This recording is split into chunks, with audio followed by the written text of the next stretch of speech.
Hello, this is the How To series, and in this video, we'll be going over how to use your class schedule. You can start by going to your student homepage, and then you can click on Class Schedule right here for whatever semester you need.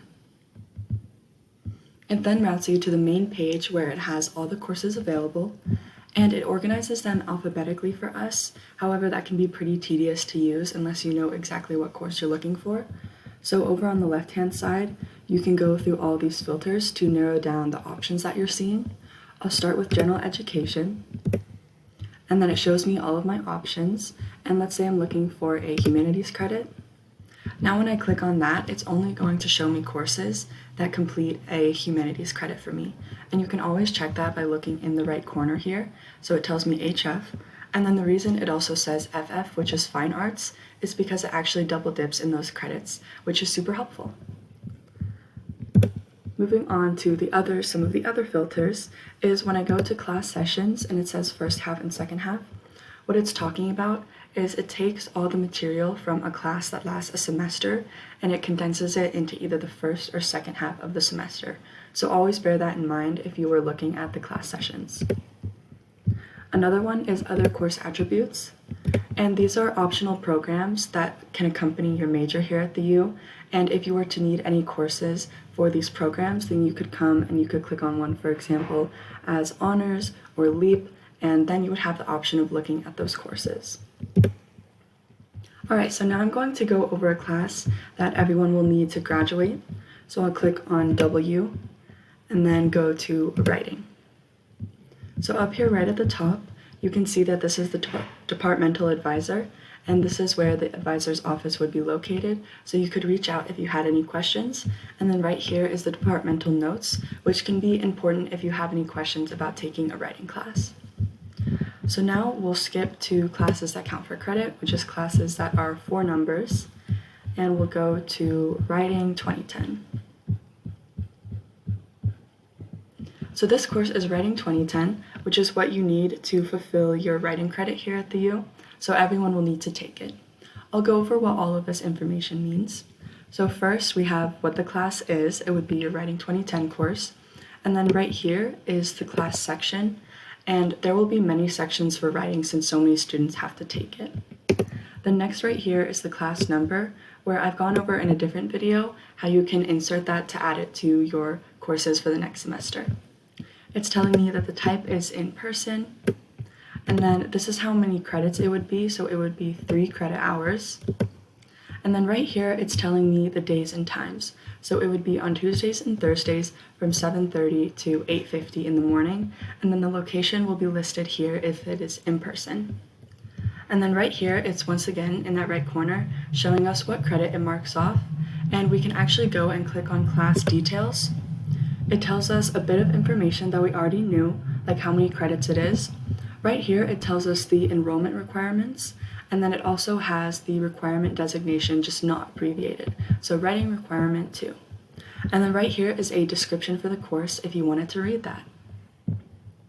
Going back out to where we were, you can also click the red hyperlink of the class to see all the sections of it. So since so many people have to take writing, as I was talking about before, there are 98 sections of writing. So that's a little bit intense, but it's good to have so many options since you'll need to complete this course. Then right here, what all this is showing is this one is the enrollment cap, which is how many students are allowed to be in the class.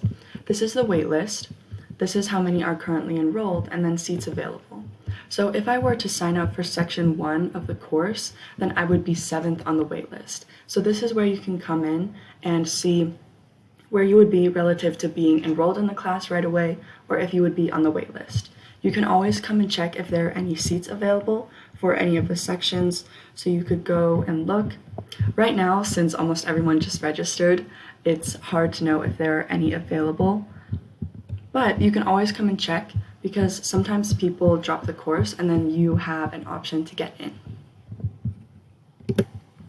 Alright, and then going back out once again, I wanted to show how some of these will say session second half, and this is what I was talking about. So this course would have all the material of Writing 2010, but it would be condensed into the second half of the semester. So if you wanted to take a course like that, then you absolutely could, but keep that in mind. If it has nothing right here, it means that it would last a semester and it wouldn't be a condensed version of it. Another thing that's important to know is all of these are saying in person, and for the type, and when I scroll down to sections that start at 70, the location now says Sandy. And for anyone who didn't know, our main campus is in Salt Lake, and Sandy is a different city. So it should be very purposeful if you wanted to take a class in Sandy, so always make sure to check that location. Any sections that are from the 70s to the 80s will be located in Sandy, and then once you get to sections that are 90 and above, the type is online.